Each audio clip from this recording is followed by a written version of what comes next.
କୁଟା କଣ ଆଜି ଭାରି ମନ ଦୁଃଖରେ ଅଟ ବୁଝୁଛୁ କଣ ହେଇଛି ତୋର? ଭାଇ ମୋ ଷ୍ଟ୍ରଗଲ ଟାଇମରେ ହଁ କେହି ମୋ ପାଖରେ ଗୋଟେ ରହିଲେନି, ସମସ୍ତେ ମୋ ହାତ ଛାଡିକି ଚାଲିଗଲେ। କେହି ଦିନେ ଚିନ୍ତା ବି କଲେନି ଯେ ନାଇଁ ମୋର ଦିନେ ନା ଦିନେ ସକ୍ସେସ୍ ହବ ବୋଲି। ସେଇ କଥାଟି ବସିକି ଭାବୁଥିଲି। ଆରେ ଗୋଟେ ସୁନ୍ଦର କଥା କହୁଛି ଶୁଣ। ଗୋଟେ ମିସ୍ତ୍ରୀଟା ଯେତେବେଳେ ଗୋଟେ ସୁନ୍ଦର କାନ୍ଥଟା ତିଆରି କରେ, ଯୋଉ କଟିଂ କାନ୍ଥ ଦେଖିଛୁ କେତେବେଳେ? ହଁ ନିହାତି ଯେତେବେଳେ ଡିଜାଇନ ବାସ୍ ଯେତେବେଳେ ତିଆରି କରେ, ସେ ତିଆରି କରିବା ସମୟରେ ବହୁତ ଅସୁବିଧାର ସମ୍ମୁଖୀନ ହୁଏ। ସେ ଇଟା ଗଳି ପଡ଼ିଥିବ, ତାକୁ ପୁଣି ଉଠେଇକି ଲଗାଉଥିବ, କଟିଂ ମାରୁଥିବ, ତାକୁ ଲଗାଉଥିବ। ତେଣୁ ଯେତେବେଳେ ସର୍ବଶେଷରେ ସେ କାନ୍ଥଟା ତିଆରି ହେଇଯାଏ, କେତେ ସୁନ୍ଦର ଲାଗେ କହିଲେ। ସମସ୍ତେ ସେ କାନ୍ଥକୁ ସେଲ୍ଫି ଉଠାନ୍ତି। ତେଣୁ ଏ ଦୁନିଆ ଏ ସମାଜ ବି ସେଇଆ। ଷ୍ଟ୍ରଗଲ ଟାଇମରେ କେହି ତ ସାଥ ଦେବେନି।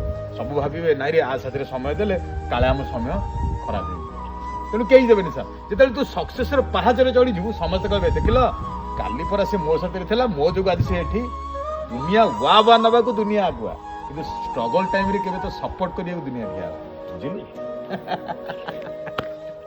କଣ ସାଙ୍ଗମାନେ ଆପଣମାନେ ବୁଝିଲେ ତ?